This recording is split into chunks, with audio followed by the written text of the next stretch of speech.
പാലക്കാട് പാലക്കയം സ്വദേശിനി ശില്പയും മൈലാമ്പാടം സ്വദേശി റോബിനും 3 വർഷം മുൻപ് പ്രണയിച്ച് വിവാഹം കഴിച്ചവരാണ്. ടാപ്പിംഗ് തൊഴിൽ ചെയ്ത് സന്തോഷത്തോടെ കഴിഞ്ഞിരുന്ന കുടുംബം.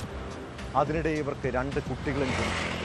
എന്നാൽ കടുത്ത മദ്യപാനിയായ റോബിൻ ഇടയ്ക്ക് വീട്ടിലെത്തി ബഹളമുണ്ടാക്കി. പുലർച്ചെ റോബിൻ റബ്ബർ വെട്ടാനായി തോട്ടത്തിലേക്ക് പോകുന്നതിന് മുൻപ് പതിവ് പോലെ ഭാര്യയുമായി വഴക്ക്. അതിനിടെ അയാൾ റബ്ബർ കത്തിക്കൊണ്ട് ശില്പയെ കുത്തി. ഗുരുതരമായി പരിക്കേറ്റ 24-കാരി ആശുപത്രിയിൽ ചികിത്സയിലാണ്. കേസിൽ പ്രതി റോബിനെ പോലീസ് അറസ്റ്റ് ചെയ്തു.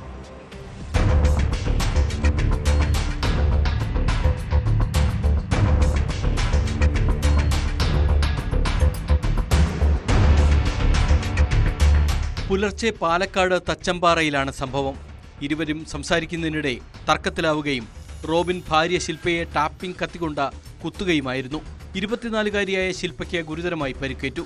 ഇവരെ പെരിന്തൽമണ്ണയിലെ സ്വകാര്യ ആശുപത്രിയിൽ പ്രവേശിപ്പിച്ചിരിക്കുകയാണ്. മൈലാമ്പാടം സ്വദേശിയായ റോബിനെ കല്ലടിക്കോട് പോലീസ് കസ്റ്റഡിയിലെടുത്തു.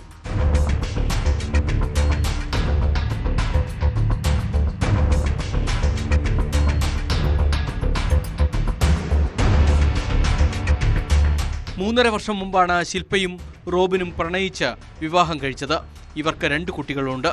കഴിഞ്ഞ കുറച്ച് നാളുകളായി ഇരുവരും തമ്മിൽ നിരന്തരം തർക്കങ്ങളുണ്ടായിരുന്നു. തർക്കം രൂക്ഷമായതോടെ ശില്പ പാലക്കയത്തെ സ്വന്തം വീട്ടിലേക്ക് താമസം മാറി. ഇവിടെ എത്തിയാണ് റോബിൻ ആക്രമിച്ചത്. കയ്യിലുള്ള കത്തി ഉപയോഗിച്ച റോബിൻ ശില്പയെ കുത്തിയതോടെ നിലവിളി കേട്ട് ഓടിയെത്തിയ വീട്ടുകാരും സമീപവാസികളും ചേർന്നാണ് കൂടുതൽ അതിക്രമത്തിൽ നിന്ന് റോബിനെ പിന്തിരിപ്പിച്ചത്. രക്ഷപ്പെടാൻ ശ്രമിച്ച റോബിനെ പിടികൂടിയ ശേഷം ഇവർ പോലീസിനെ വിവരം അറിയിക്കുകയായിരുന്നു. ശില്പയുടെ ആരോഗ്യനില ഗുരുതരമായി തുടരുന്നു എന്നാണ് ആശുപത്രിയിൽ നിന്നുള്ള വിവരം.